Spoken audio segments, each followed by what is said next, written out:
somehow off the coast of Western Africa that somehow in its long journey through the Atlantic develops into a devastating hurricane by the time it reaches the eastern seaboard.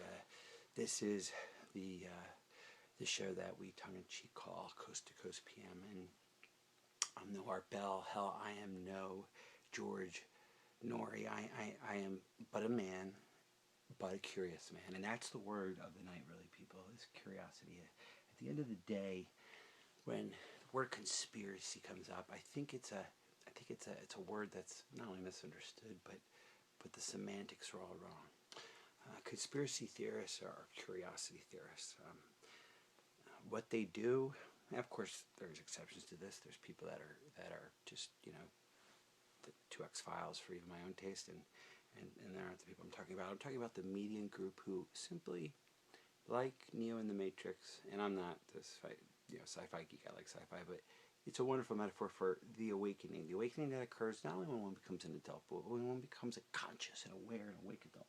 It's an exciting thing that happens, and for me it happened over the course of several incidents and events and retrospective analysis and hallucinogenic ingestations of certain substances, and communication with certain people that were so intelligent and so wise behind the years. They had people in my life, like for example, the single biggest influence that got me into this whole idea of conspiracy about anything was this idea of Terence McKenna and his amazing work. And if you don't know who Terence McKenna is, well, do your research. He basically was part of the 2012 Mayan thing, which many people think is a bust. Many people think is a total thing that just didn't happen. Many people think that maybe it was a conspiracy, but that's something that I'd like to talk about another time, another day, because what I want to do tonight is introduce myself very briefly, personally. In fact, all I'll say is I'm a man who has lots of questions, and what I'm looking for is like-minded individuals who wants to engage in a discourse, that is the type of discourse we should be seeing on the nightly news. We should be seeing on Nightline in 2020. I think that's the kind of discourse that we need, and you know what? We need so few people out there to have that discourse happen. So, will it happen? I don't know. I mean, like a tree falling in the woods with no one to hear it. Will this blog talk radio, podcast, it'll be heard by no one? Likely no one will ever hear these words archived, much less live. But that doesn't matter. From a metaphysical perspective, what the Bhagavad Gita teaches us and teaches me is that I must just do it. My responsibility is that I got this idea that, on my birthday, which is today, when I became 42 years old, growing up in the world, becoming a man, got 2 kids, got a wife. But as I get older, I have a responsibility to learn every day a little bit more about this world, because if nothing else, I need to pass on to my children some semblance of knowledge and wisdom and experience. And if I don't do that, then I just haven't done my job. So we're going to have the line open. We're going to talk about Sandy Hook. We're going to talk about chemtrails. We're going to talk about 9/11. We're going to talk about UFOs. We're going to talk about whatever you want. To me, in this 30 minutes, if I get one call, I'm a happy man, and I'm just looking for that one person from GLP or Puff Top Secret or anywhere who is willing to make that leap of faith and give me a little shout out. So you never know, but if nothing else, I have on occasion, and I'm pretty comfortable with just talking to myself. But I prefer if someone came and enjoyed the ride with me. Let's see here. I've been looking at Godlike Productions, and it's amazing how this Sandy Hook thing has played out in a way that basically, you really have to wonder at the end of the day if the actual event itself, that is the possible shooting and or the hoax, who knows what the real truth is, but if it is somehow tied into, and I know this is going to make people's eyes roll, right away when they hear it, but I can't help but wonder if at the end of the day, that was the 2012 experience. In other words, we were expecting something so cosmic and so major and so massive and so just, you'd know it. Everyone would look at each other and just be like, whoa, that was amazing. That was crazy, But at the end of the day, when you think about it, it would make sense in this is the way the universe works if it actually was not like that at all. If what happened was there was something very, very subtle that, like the butterfly's wings, it set into motion a chain of events that culminated, kind of like the whole frog boiling idea. It would not come as an initial shock. It would come as something that was more gradual. And the action of, let's say it's not a conspiracy, and let's say that these things are really just straightforward and all that. Well, that's one point of view, and that may be true. But compared to 9/11, the loss of life is not even comparable. Yet the impact it's had on society, the way it's polarized people, the way it's motivated people to take a position, the way it's got people interested in researching, the way it's got people to be open to things on Facebook, and the way things have gone viral. These are not things that we can easily ignore. And I wonder if we are looking at a paradigm shift, a zeitgeist change, and to me it simply is so obvious that is what's happening, and it is anticlimactic. Let's admit. I mean, it is not what we were all hoping for. It wasn't what we were looking for. It wasn't what I was expecting, and I was a believer and adherent into not the precise date of 21st to the 23rd, but this idea that there was going to be changes that were going to be noticeable. Well, at the end of the day, I look back and I don't know, and I'm a writer and filmmaker. That's what I do for a living. I've written 33 scripts, and I've made a few films, and I'm making a film right now, but I don't know if I would really be able to, create a better catalyst, a better pebble to create the ripples in the water of our society, if you will. So anyway, the point is that I simply think that Sandy Hook is fascinating on so many levels. Even if you don't want to get into the specifics of it, the gun was in the trunk, and forget all that. What does it mean culturally when you have reportedly a bunch of kids killed, and then all these inconsistencies that could be conspiracy completely, which I do believe it is, and I have my thoughts on why, but I know I could be wrong. I reserve the right to be wrong. But just to get to that point where I realize I'm wrong would take some other side presenting me with as much of a well-reasoned counter-argument, which I invite.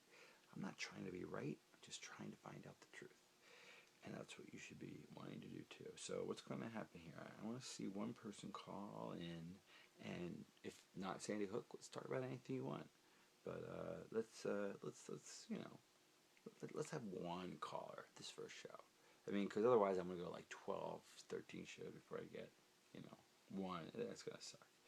Sorry, I don't want to use any bad language. This is a very highly intellectual show, as you can tell. But, I really would like one very courageous person to say, hey, you know what? It's your birthday. It's your first show. For Coast to Coast, PM, no pun. And I'm going to throw you a bone, T. By the way, that's my name, T. Patrick Murray. And I got a little video going here so I can do the simulcast action on YouTube once I get a little more organized. Anyway, the point is, someone out of pity, throw me a bone, and we'll get into a little tit-tat-tat about, whatever you want. But let me tell you a little bit about, my experience with Sandy Hook. It's at the end of the day, for me, what gets me the most is the Greenberg connection. I mean, when I look at everything, there's fascinating inconsistencies that I can't stop thinking about for lots of reasons. But the one that's compelling, the one that I just, and again, I know the well-aware guy he's an enigma, because he definitely has things that are completely true on his site, but then he goes off with the John Goodman stuff, and I don't know what the hell that's about, so really weird. I mean, I don't know. I have no idea. The point is, we can take the technology of the ear recognition patterning, we can take the good, and we can let the bad go, and I think he's actually been a net plus for the whole truth movement. Let's call it the truth movement instead of conspiracy theorizing. Truth about everything. Truth about life. Truth about... as a filmmaker right now, I'm making a Ouija board movie. Making it with a great guy, who's the leading expert for Ouija boards, okay? Well, we represent the dichotomy. We are the didactic. We are the yin and yang. I believe that it's a spiritual conduit, a cell phone to the spirit world. He believes it's something but cardboard and psychomotor, ideomotor effects. So, and is he right? No. Am I right? No. Who knows who's right? So, that's where the rubber meets the road. That's why conspiracy theorizing is fun, because instead of being apathetic and saying I don't give a shit, or I'm sorry, what happened? Right? Okay, that's fine. I don't want to live like that, man. I don't want to be duped. I don't want to be. And you know what? Here's a good little metaphor. I don't want to experience as an adult the Santa Claus syndrome. And what's the Santa Claus syndrome? Well, think about what kind of a-hole you feel like when you're like, I don't know, 8 or 9 or 10, whenever it is, 7, 6, whenever. Kids are so amazingly mature these days. Well, when you find out that there's no Santa Claus, you kind of are like, I just got played. I got, and there was a conspiracy here. Of course, kidding, but not kidding. Your parents are in on it, the older siblings are in it, and everyone's literally, trying to lie to you in a concentrated, coordinated effort. It's one of the socially acceptable ones, and it's fun as hell. But the point is that, that almost begins this journey of discovery. If you want to live an aware life, where the moment you learn Santa's not real, you're like, whoa, what the fuck? I'm sorry. What the heck else might not be real, or what I think it might be? It's like when I learned about the Fed, fiat currency, don't get me started, or the true nature of mortgages, hence my beef with JP Morgan Chase. It just goes on and on and on. That's why I say it's not about one subject. It's not like a geek thing in one area. It's not like a UFO thing in one area. It's just like more of I'm doing a deal, and the deal's called life. And during that deal, before I sign the dotted line, I'm doing some due diligence. And part of that due diligence is finding out, is this stuff true or not? Because if it's true, if Kubrick directed the moon landing, man, that's crazy. That's like, I could spend a lifetime reading about just accounts of that. And then you go to 9/11. When someone comes out and talks and says, you know what, this stuff's going on, and this is what's happening, that'd be wild. I mean, that'd be crazy. I mean, would that be crazy? That'd be wild. At Dulce, New Mexico. Like, what if someone was like, I was there, here's the video, man, I have my iPhone on. I just think it'd be incredible. So, but no one cares, because no one's watching or listening. And I guess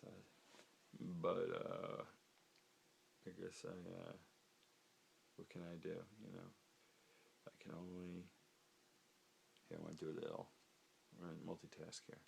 I want to do a little Facebook shout out and see if I can snag some, some idle minds who are looking at, they're looking at pictures of babies and cats and stuff, which is cool. I mean, I love that. But my point being, it's just not, so not my thing. And what's my thing? I don't got a thing. My thing is reality, or whatever dimension we were talking about. And so I want someone of like mind. And I've been on GLP voice chat. I've been on these boards. There's such intelligent people out there that are into this stuff. They're so intelligent. They really are intelligent. I mean, I got God. I'm not kissing any whatever. You guys are this community of people, these searchers, these people trying to find the truth about all these things are truly some of the smartest people I've ever met. Sorry if I bumped the phone a bit there.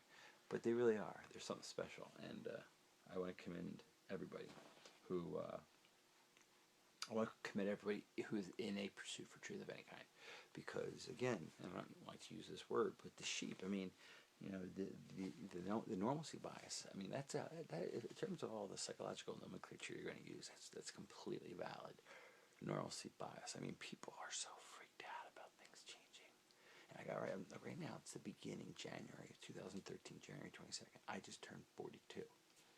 And I look like I'm going bald, but I'm really not. Anyway, I have my wife on the cover of my blog here thing. And why? Well, because she's beautiful and smart, funny, and awesome, but also because she's a symbol of what? What's she a symbol of? She's a symbol of skepticism, of realism, of my yin to my yang, or vice versa. So she reminds me that this pursuit of truth is not one-sided, and it's not even my beliefs and the things that I want to be true aren't necessarily, and I always have to have that critical eye. And, I wonder in my lifetime, at the end of the day, how many truths will be discovered.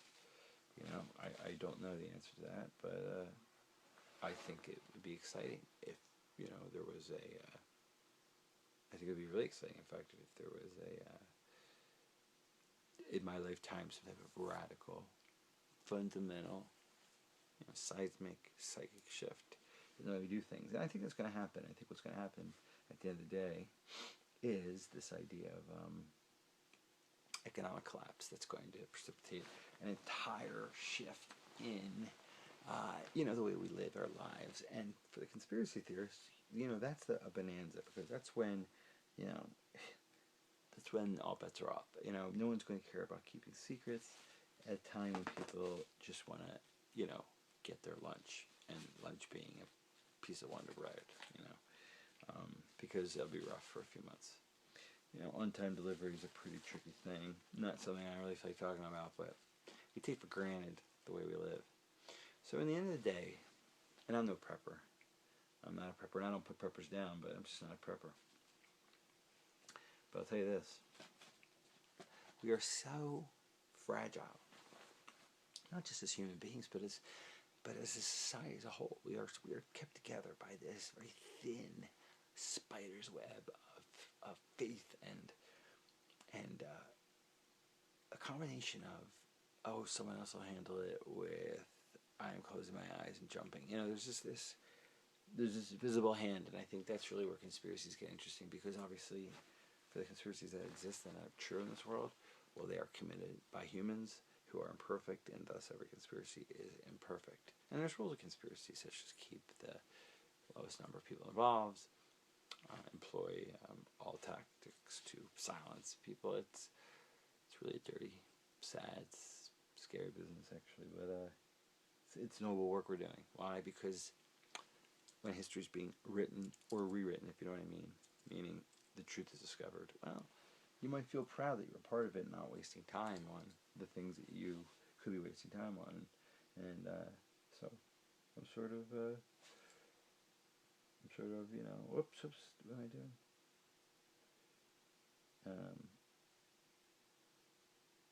I'm just glad that I'm glad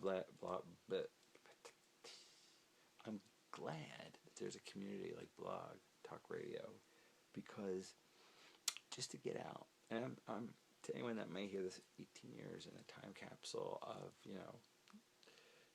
radio shows that anyone listening to, you may just take away this inspiration that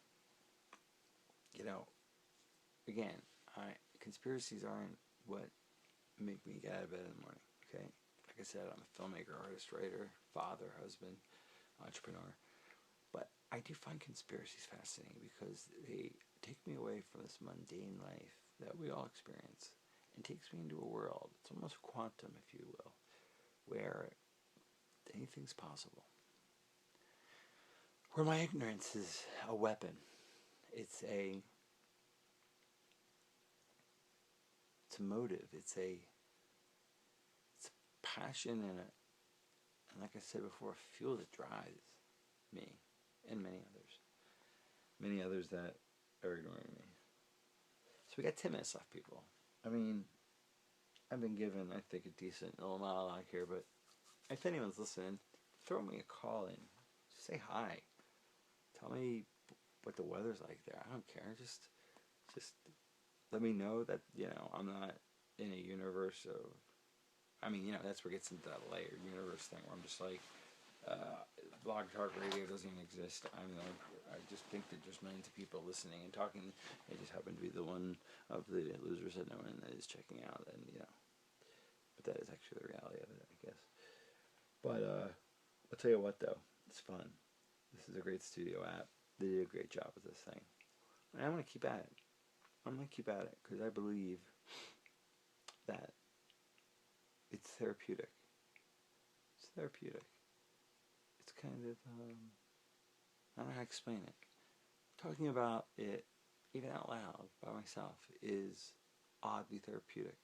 it reminds me as I go through all these dumb things in my life that pale in comparison to the gravity of one of the conspiracies I believe in being proven right. That would be so profound. That would be so heavy. But I don't know.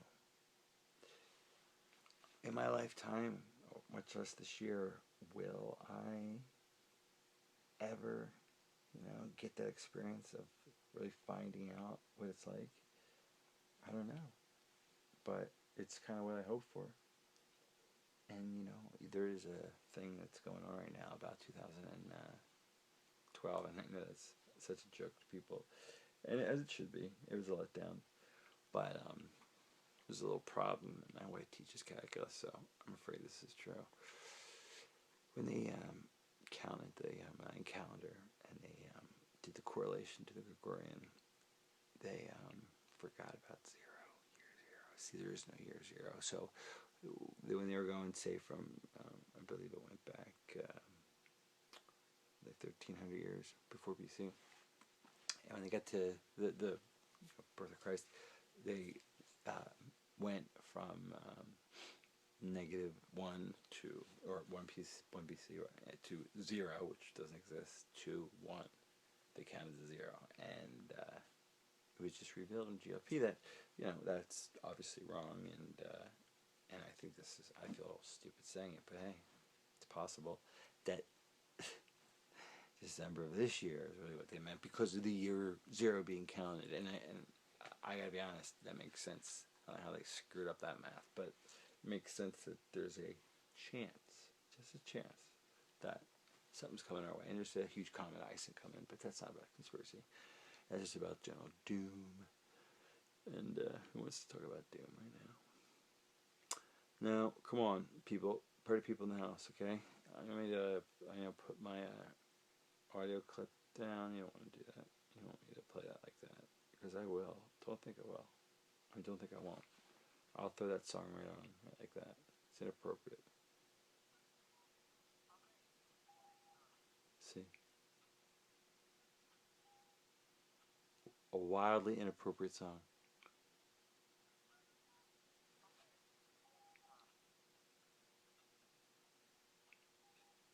See, that's the kind of. And by the way, he's in heaven. I rapped that with another guy, and one of them's in heaven, and one of them is alive, and one of them, and there's me. But I could throw that at you anytime I want. That bad rap song. So you got to be careful on my show. That's what you get when you don't call in. So make it easy on yourself. A ring a dingy dingy. We got 6 minutes left. Come on, people. All I asked for. It's my birthday. I wanted one caller. One caller. People are cruel. People are ridiculous. People are. You know what? You know what? Go make a pizza. Go watch Letterman. I'm just kidding. Stick around. I only got 5 more minutes. So, a little wrap up time. I have something called the conspiracynetwork.com, and right now we are developing it. And how are we developing it? Well, what we're doing is we are looking for hosts like myself who enjoy talking to nobody.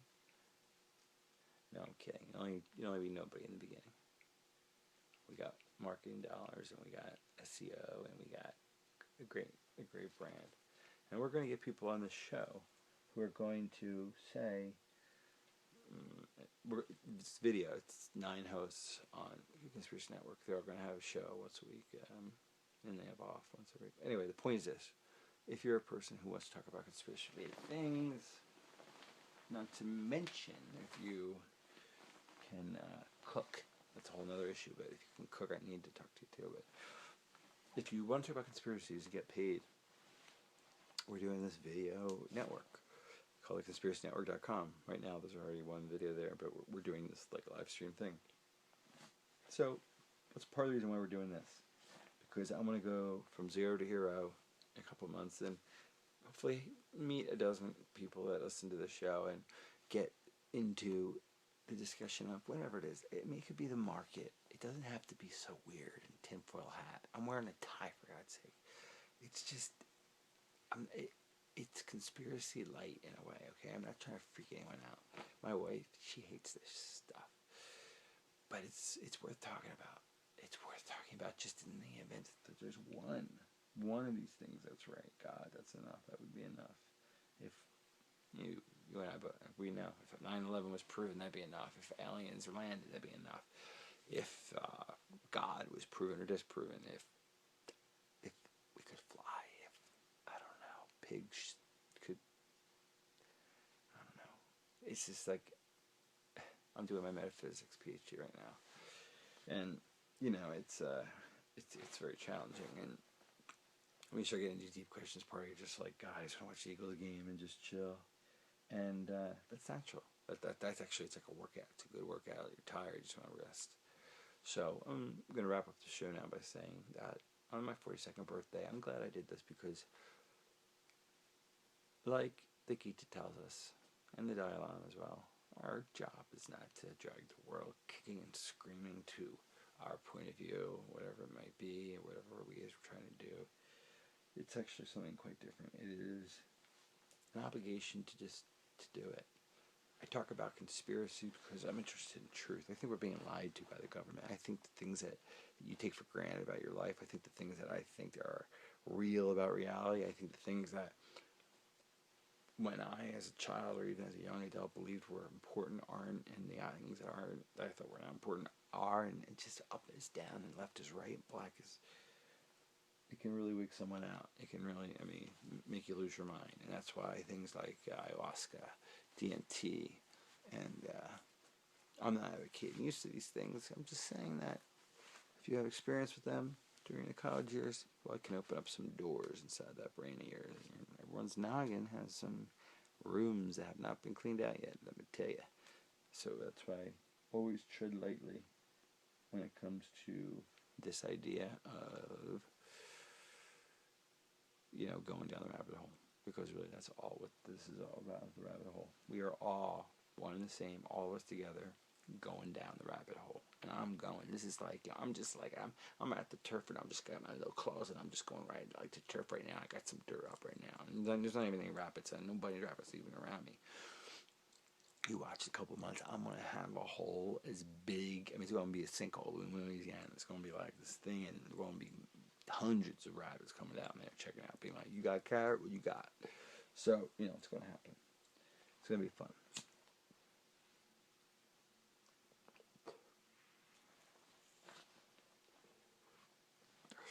It's medicine.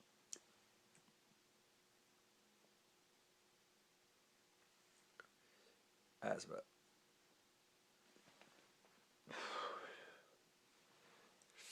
Inhaler. But who cares? I could be farting, it wouldn't matter. No one's listening, so who cares? Anyway, 90 seconds. Yeah, hear that? That's my cue. Saved by the Bell. In 90 seconds, I bid adieu. Au revoir. However you say it. Bye. Later. Good night. But it was nice speaking with all of you. And I did record this thing on video, which is possibly the greatest waste of valuable digital bit space that has ever occurred in the pursuit of a... 60 seconds. I think I understand the thing's ending. Okay, I can count. You're like ruining my style. Did I not realize I'm on speaker? I guess not. I wish someone would just prank call me so they know they were listening. You got 45 seconds to do it. You can just call, and you can hang up right away. Come on. 38, 37, 36. You guys, is there anybody out there? I remember when I first shroomed, again, I just did it a few times, and I remember watching Pink Floyd The Wall. Is there anybody out there? And how powerful that was. Still is. Psilocybin is a sacrament. I'm not talking about drug use here. I'm talking about the sacrament psilocybin. And things like, they're going to do like 9, 8. Alright, listen. Conspiracy reality. Because the onion has many layers. It's dedicated to George Green, Tanuja, Asha, Jake. Peace out.